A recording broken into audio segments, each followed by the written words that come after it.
We're going to go back to the Home tab, and in Step 7, in the Navigation pane, organize the objects by tables and related views. Okay, so I'm going to go ahead and make a line between our table and related views. So here's our tables, and we want related views. So we clicked all access objects, the chevron pointed down, and clicked tables and related views. And then open the projects table. The table now has 8 records.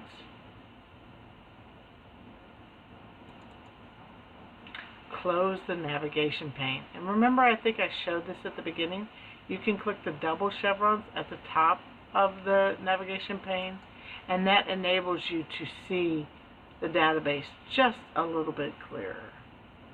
That's the end of Step 7. Step 8. Switch the projects table to design view. Okay, let's take this one step at a time. So we're going to come over here to view. We're in Datasheet view now, and we're going to go down to design view.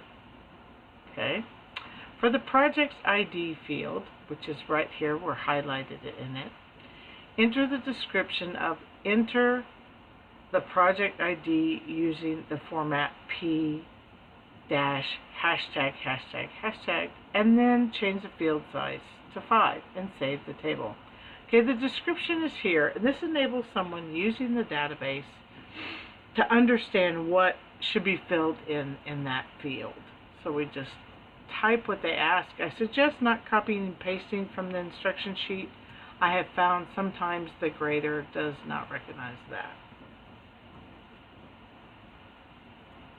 And now we're asked to change the field size to 5. So we come down here at the base of our design view, and right now field size means we can have 255 characters, and we only want 5.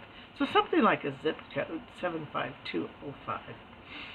And save the table. So we're going to come back up to the projects table, click on the tab, right click, and save. Some data may be lost because we made this field size less than 255. We made 5, but we're asked to do that, so we're going to say yes. And that's the end of Step 8. Step 9. Switch to Datasheet view. So we're going to come over here to View, and we're on Design View. Now we're going to go to Datasheet. It'll look a little bit more like Excel.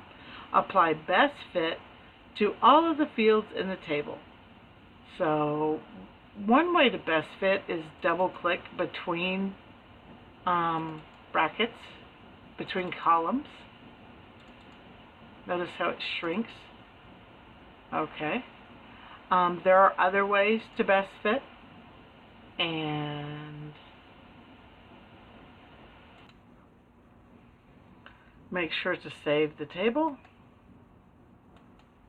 and make sure to close the table. You can also right click on the tab, save, and close. That's the end of Step 9. Step 10. Import the records from the downloaded Excel file Go AO1 Grader H3 Contractors into the database as a new table. So we want to go to External Data. We're going to go to our new data source, and we want to go from File, from Excel. Now remember, last time we browsed our computer, I went to my desktop because that's where I was keeping my files. And this time we want the contract. So make sure Contractors is at the end of your Excel file you're clicking on. Double click.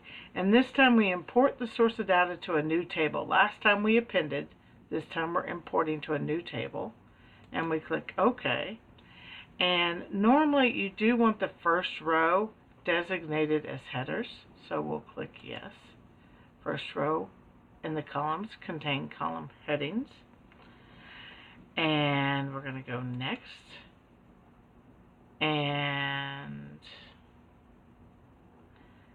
designate the first row as column headings right there. And the ID field as a primary key. So here's our field name ID. Probably on the next choice we'll get to choose my primary key, which is the ID field. So we're going to click this radio button and this pull down to ID, and then click Next. And designate the first row as primary key and name the table Contractors. It defaulted to that, and say Finish. And we don't need to save the steps.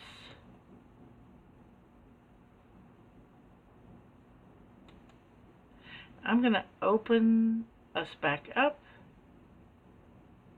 and here is our Contractors table, and I'm going to double click it so you can see it. We weren't asked to do that in instructions, I just wanted you to be able to see it. That's the end of step 10.